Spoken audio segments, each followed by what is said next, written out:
Hello, how are you doing? Just whip it out. It's what's best. So, I am here to do another video, and I'm just gonna jump right into it. So, I think my father is. No, I know my father is watching TV. So that might actually come through. That might be a little loud, but I hope it won't be. This is unscripted as usual, and I'm not allowed to rewatch it when I get done. I just have to post it. So here we go. Story of my life when I was younger. Well, I guess I'll preface this by saying I am Black, African American, and West Indian, Caribbean. I heard the phrase Afro-Caribbean today. It's not the first time I've heard it, but I've heard it before, and I guess this is another one of those things that I'm not 100% on. I never know how to identify myself because of just today's climate and then how I grew up. So, I went to a pretty small school where I was maybe one of two Black kids in the school. And the school that I went to, I was one of two Black kids, but then on like the weekends and during the summer, I would travel to go stay with my grandparents. And my grandparents, who are West Indian, my grandmother is Grenadian, my grandfather is from Trinidad and Tobago. And going where they lived, it was just a bunch of melanated people. And so I kind of grew up with this kind of dual, not really knowing, and I know this is gonna sound cliche AF, but I didn't know, or I fit in to all of that, because at school, and it's weird, I'm like, as I'm reflecting on it, I never thought to myself that like being Black was bad. I've talked to people who that was their experience, and if you're watching this and that was your experience, first off, I'm so sorry, because that is traumatizing for a child. But for me, it was more that I wanted to be white or Asian, because growing up, like those demographics were the people who I saw experiencing the magical things. They were the main characters. They were the ones who had the romance plots and all the fun stuff. And I was like, man, I actually remember, here we go. I actually remember one of my really good friends, I thought she was beautiful. And I was like, she's perfect. And she is white.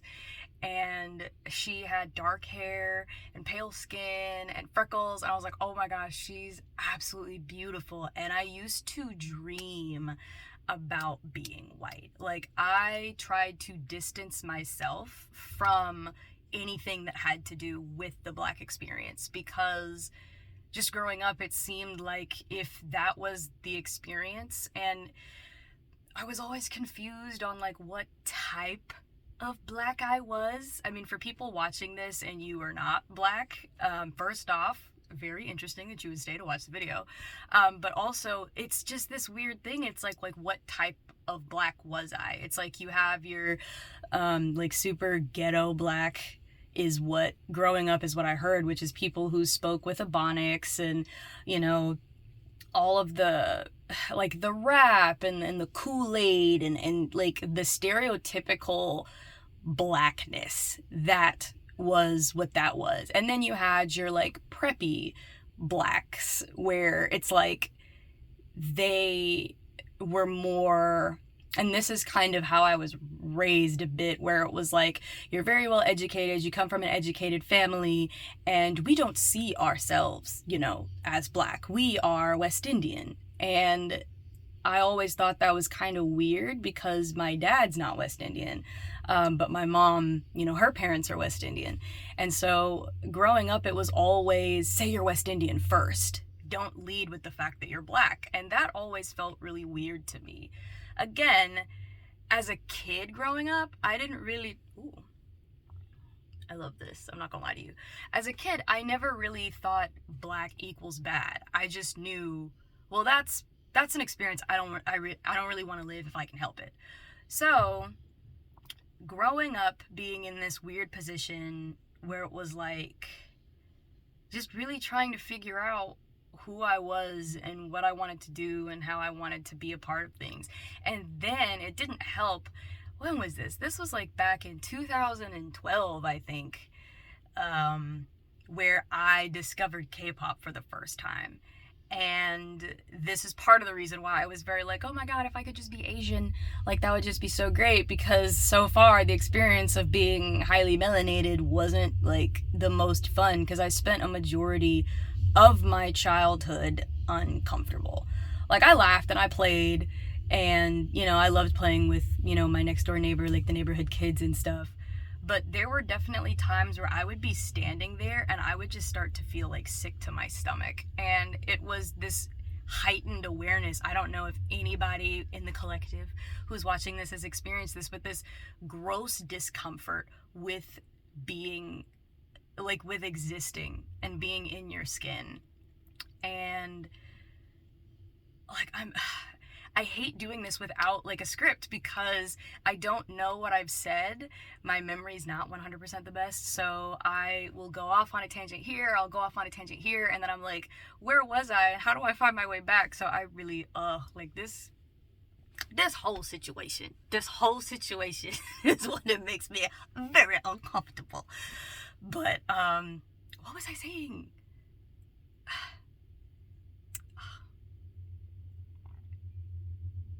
And then the uncomfortable silence. Fudge. But yes, so I started watching K-pop, there we go, in 2012. And, or no, it had to be 2010, because I hadn't started going to college yet. I am 31 years old. I don't know why I've been trying to avoid saying it. Well, I do know why. I think I try to avoid saying my age in a lot of cases, because there is this stigma against aging. And now I see a lot of people, a lot of like women in particular, who are like, yes, I'm loving aging, I'm loving being older, I love the skin that I'm in. And for the most part, I'm very proud to be 31 and I'm happy. But I think there's still times where I'm like, I'm aging. Again, I don't know if anybody's watching this and you're like, oh my gosh, you are talking to me, girl, you don't even know. But yeah, so I started watching K-pop, and the first group I ever saw was, it was Super Junior. I'll never forget. And it was the Sorry Sorry music video, and it was the most like cinematic music video I had ever seen up until that point. And I lost it. Like, I was really excited. I started learning Korean, and I wanted to be, one of the goals I had, I was like, I want to be like the first black girl who sings and performs K-pop and who gets super popular. So I started learning Korean, and I like learning foreign languages anyways. So at the time, I think I was attempting to learn like French and Polish and Spanish and German at the same time.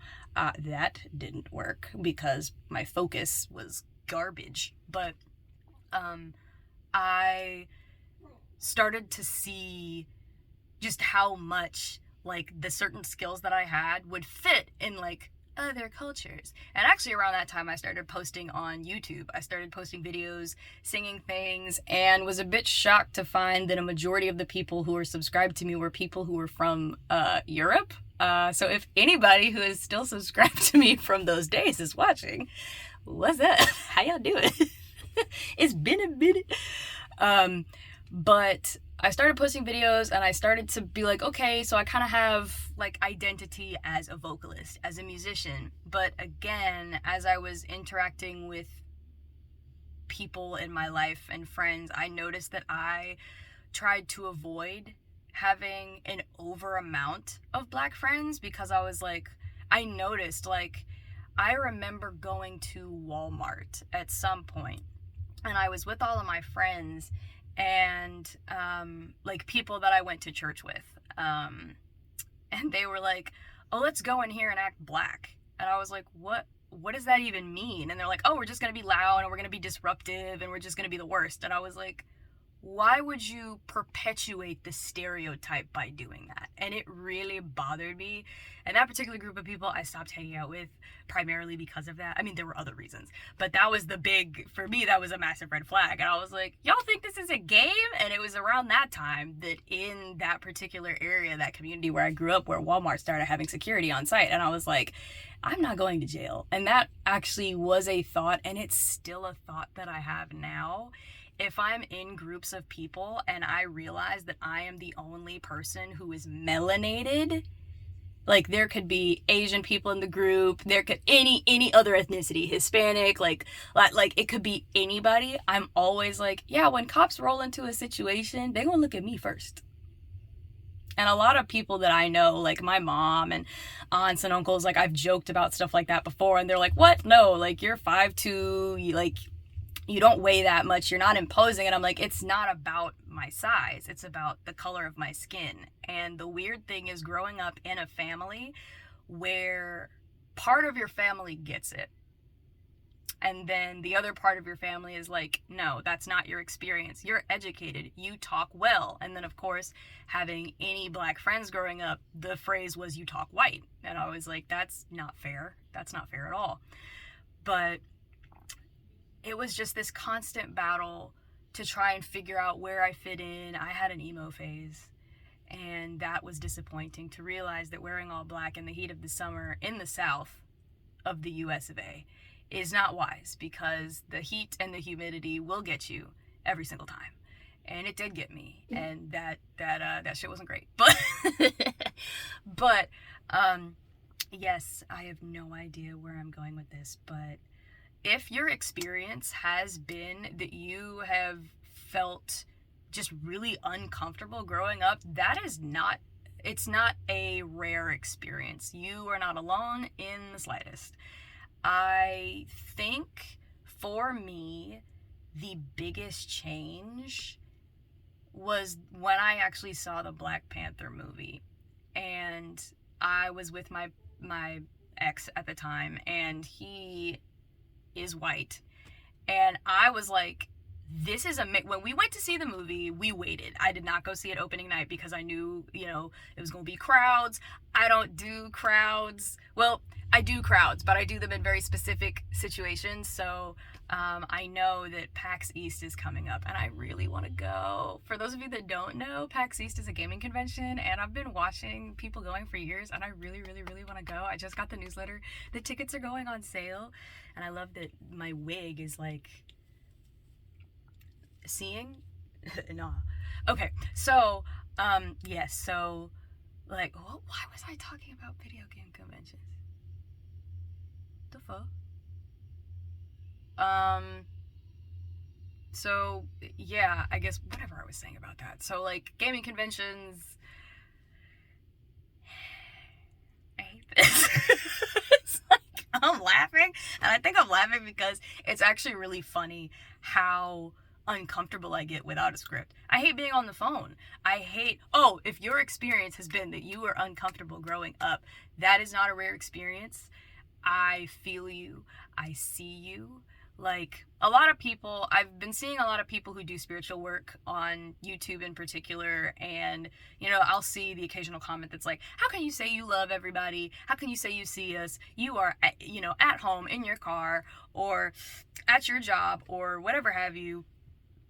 Ooh, excuse me, tiny burp. It's like, how can you love me? And it's a weird experience. If you're not a person who loves people, it's hard to explain. But I have just like a genuine love for people in general. I didn't used to.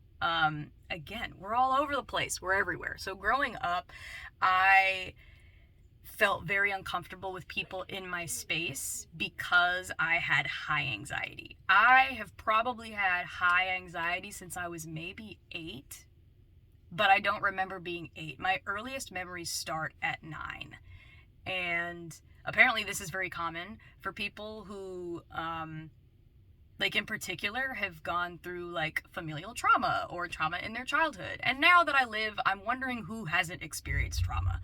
Like, this seems to be a common experience for a lot of us human beings walking around on the planet Earth. But like, all of my memories start at 9. And it's crazy because at 9, like, I remember being responsible. Like, I'm the oldest of 4 people. I have 2 sisters who I love and a brother who I also love, and they're just awesome. But,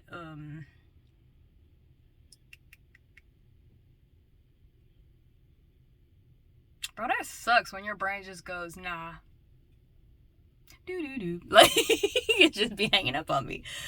But, yeah, I know I was talking about my experience of how I grew up and what my experience was, and then speaking to whoever's watching this, those that are in the collective. I feel like there's a specific person who I'm making these videos for, and I don't know who that person is.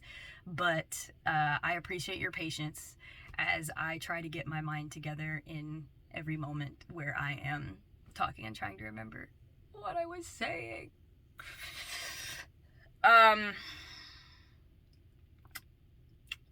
I guess I'm just trying to figure out where to start back up. Oh yeah, for those of you who don't know, PAX East is a gaming convention. It's gonna be May 8th through 11th in Boston, and I would really like to go. But like I said, I'm currently unemployed, and I maybe have $45 to my name right now, and that $45 is for things like Zyrtec and lotion, because as I said in my last video, I have eczema, and it's now cool, and so my skin's been super dry. And, you know, for those of you who are going through the period of time where you're like attracting and manifesting funds, and you're like, man, you know, I could just see in my mind, my bank account gonna be fat. And then you look at your bank account right now and you're like, I'm really trying not to focus on the fact that I maybe have $2 to my name. And it's so interesting because I remember growing up and people being like, oh yeah, everybody in like the US, or not everybody, but a lot of people in the US are literally like 2 paychecks away from being in a really difficult situation. And I remember growing up and being like, really? It's true. It's very true. But during these times, I think this is why community is so important. And again, maybe I'm making these videos for people who are in this community, who are where I'm at, you know, my people who were the 90s kids, who were perfectionists, who didn't know where they fit in, who had an experience that may be close to mine, who were, you know, Afro-Caribbean, and who just didn't really know how to fit in. And then the times that I did fit in, ooh, this is interesting. So the times where I did fit in, I fit in because I would detach, or I would try to separate myself from being black. And even now, when I say anything about being black, I can see even other people who are melanated looking at me sideways. And I know everybody has their own experience, but I'm like, why is what you look like such a touchy topic when everybody else is judging you based off of what you look like? Like, it's so weird. Like, I've witnessed, my sister is in college, and I've witnessed her talk about something, and then she'll be like, because, you know, as a black woman in America, and then usually it's white guys who are like, well, don't allow that to define you. And I'm like, what? You don't get to say that. You don't get to say that. This is not your experience. Your experience is whatever your experience was. So you in the person talking's business. You need to be over there where the listeners are. Because why did you come from over there to come over here to say some... Anyways. But this is crazy that I'm gonna post this. Oh my gosh. Bruh. I'm the type of person to where if I'm going to post something, I will, if I mess up once, like while I was getting my master's from Full Sail University, holla, while I was getting my master's, if I was working on a presentation, I would start recording. And if I messed up, I would delete the mess up and I would just keep recording. And again, somebody who's watching this might also be a perfectionist. I'm gonna say what I was told. If you're watching this video and you're moved to start posting any content, or you're moved to apply to a job, or you are moved to cut a person off, move out of your relationship into a new relationship, if you're being moved to talk to somebody about something that you know is going to test the foundation of that relationship, like something's been on your mind and you've been like, listen, we need to talk, but if I talk to this person and I'm honest about how I feel and I'm authentic about this, I could lose this person. You need to lose that person. This is a truth that I feel deeply, is that relationships that are solid, the reason why they're solid is because they go through the fire together. I always love the blacksmith analogy of like the blacksmiths working on swords and stuff, like Lord of the Rings, you know, when they reforge the sword. Oh my gosh, if you haven't seen Lord of the Rings, I think you should watch it. And I know that it's not for everyone because the movies, like, you have to watch the extended edition if you're gonna watch them, and they're very long. But it doesn't feel long because the dialogue is so good. I love Lord of the Rings. It's so good. Oh my gosh. Did you know that Aaron... No, I'm kidding. But yes. So do those things was what I was, I think, getting at. If you are being... If anytime somebody says you should be doing something, you in your spirit go, it's not that. It is that. It 100% is that. If it made you uncomfortable, if you're watching this video all the way up until this point, first off, kudos to you, because I can barely make it through videos this long. Usually I will go to the settings and I'll be like, so we just go move this from 1 to ×2 so that I don't have to sit here and watch the whole thing. But yeah, I would encourage you to do it. And I support you. I support you here from my closet in an undisclosed location. But yeah, you should definitely do it. Whatever that thing is. I have been doing so much uncomfortable stuff recently, and it's becoming more comfortable. So I had somebody tell me, they were like, it's crazy how you post Snapchats and stuff. And back when I was on TikTok, they're like, it's crazy how you be posting TikToks because you talk to the camera like they're people. And I'm like, again, I have not been diagnosed with autism. But it's far easier for me to sit here and talk to a camera than it is to stand and have normal conversation with a person. Because first off, I'm thinking, am I making the appropriate amount of eye contact? Am I making too much eye contact? Am I smiling? Sometimes I can feel my face twitching in conversation, and I'm like, I've been holding this facial expression for too long. We got to switch this up. And then I've completely lost what the person has said. So yeah, so then I'm on that, yeah. You know what? Because that's just what it is. Bro, if you're watching this and you're the type of person who has created NPC answers for yourself, when people ask you questions, you have NPC answers and you have NPC responses, I love you. I love you so much because you get it. You understand the struggle. And I just looked up and it's 22 minutes. It was 22 minutes and 22 seconds in my video. But anyways, I'm being moved to keep talking. So, yeah, just I've experienced so much discomfort in my life, and this is the first time in my life where the discomfort that I'm experiencing is something I'm happy to be experiencing. So today I was like, okay, let's do this video, let's get it out the way. And I just felt in my spirit, my spiritual team was like, no, now's not the time. Hop on Crime Scene Cleaner. If you have not played Crime Scene Cleaner and you're the type of person who loves like cleaning, or even if you hate cleaning and you're just a person who likes checklists, bro, if you're the type of person who you as a kid loved being the, all right, so here's how we're gonna play the game, here's what we're gonna do, and everybody's like, what are the rules? And you're like, I don't know, but I'll help you organize them. You will love Crime Scene Cleaner. I love this video game. I would love to play this, like start it over and play it on Twitch.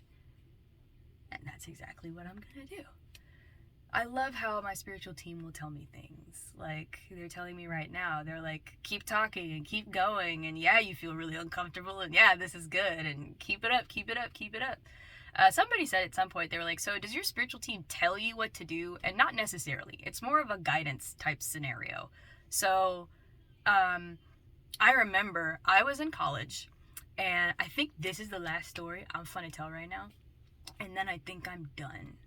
Yeah, I think this is the last story and then I think I'm done. So, what really started my entire spiritual... Am I lying? No.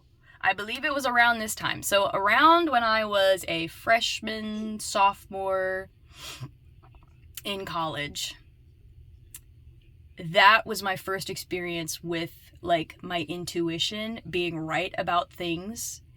And I listened to them. and it was right. Now, did that help me for the rest of my life, and did I continue to follow my intuition? Nope. That's why we're in a lot of the situations that we're in right now.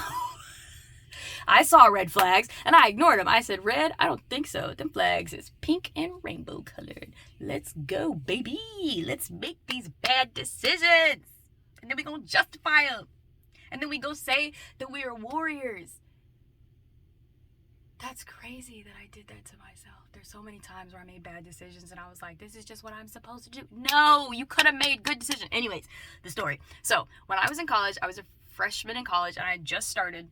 And I'm hanging out with people, I'm talking to people, I'm trying to figure out who my friends are, and that was tough. I actually did not have friends in college until maybe, freshman, sophomore, junior? I think I was a sophomore when I started finding people who were similar to me, and they were all the people in the music department.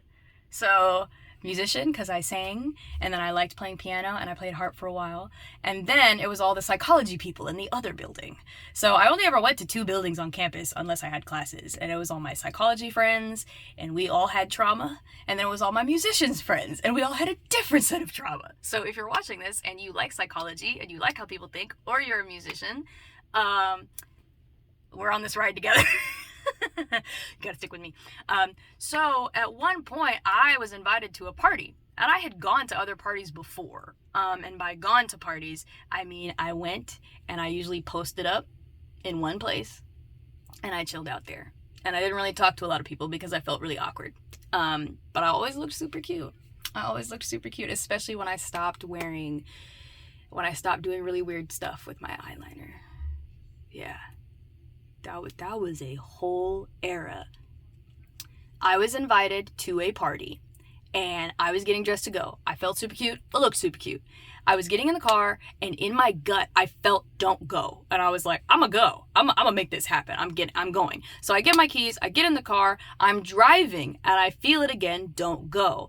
I get to the end of the driveway. I'm the only person in this car, and I felt a shove on my shoulders, and I was like, whoa, and I just heard, it was as if somebody yelled, don't go, super loud, and it scared the crap out of me, and I was like, okay, I'm good, I'm not gonna go. So I drove back to the house, I went in, took a shower, got in my PJs, the weekend commenced, and then I think it was Sunday. It was either Sunday or Monday. It was a day I didn't have class, and one of my friends messaged me and she was like, "Are you okay?"